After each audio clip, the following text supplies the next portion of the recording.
नमस्कार, हरे कृष्णा। आज आपण बिना पाकाची अगदी मऊसूत अशी तिळाची वडी कशी बनवायची ते पाहणार आहोत।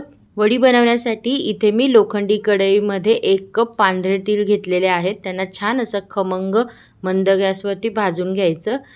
तीळ भाजायला जवळपास 5 ते 7 मिनिटं लागतात। तर इथे आता हे तीळ व्यवस्थित भाजले गेले, हलकासा ब्राऊन कलर सुद्धा आला आहे, तीळ तडतडायला सुद्धा लागले आहेत। तर आता आपण याला प्लेटमध्ये एका काढून घेऊया। त्यानंतर इथे मी अर्धा कप शेंगदाणे भाजून घेते।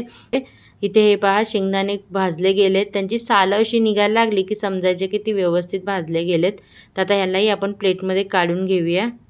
तर या ठिकाणी आता भाजलेले तीळ आणि शेंगदाणे पूर्णपणे थंड झाले आहेत। तर याला आता मिक्सरमधून असं रवाळ असं वाटून घ्यायचं आहे। त्यासाठी मिक्सर बंद चालू करून हे वाटून घ्यायचं आहे। बघा, अशा पद्धतीत ते थोडंसं मी जाडसरच ठेवलं आहे। हे तीळ आता वाटून झालेत। त्यानंतर आपण शेंगदाणे सुद्धा वाटून घेऊया। मी इथे सालासकटच शेंगदाणे वाटले आहेत, तुम्हाला हवं असेल तर तुम्ही साल काढून घेऊ शकता। आता हे दोन्ही एका बाउलमध्ये मी व्यवस्थित मिक्स करून घेते।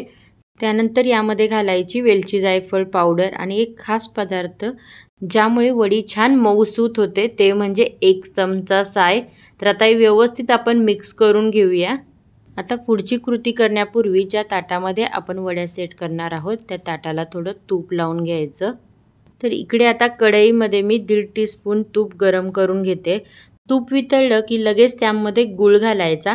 तर इथे मी 1.5 कप ऑर्गॅनिक गुळाची पावडर घेतलेली आहे। तुम्ही साधा गूळ चिरून वापरू शकता।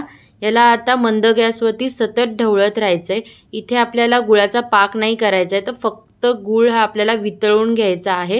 गूळ पूर्णपणे वितळला गेला पाहिजे, त्यामध्ये कुठल्याही प्रकारचे खडे राहता नये। गूळ वितळल्यानंतर त्याला हलकेसे असे बुडबुडे यायला लागले की लगेच गॅस बंद करायचा आणि जे आपण तिळाचं शेंगदाण्याचं कूट करून ठेवला आहे तर तो यामध्ये घालायचा आणि हे व्यवस्थित मिक्स करून घ्यायचं।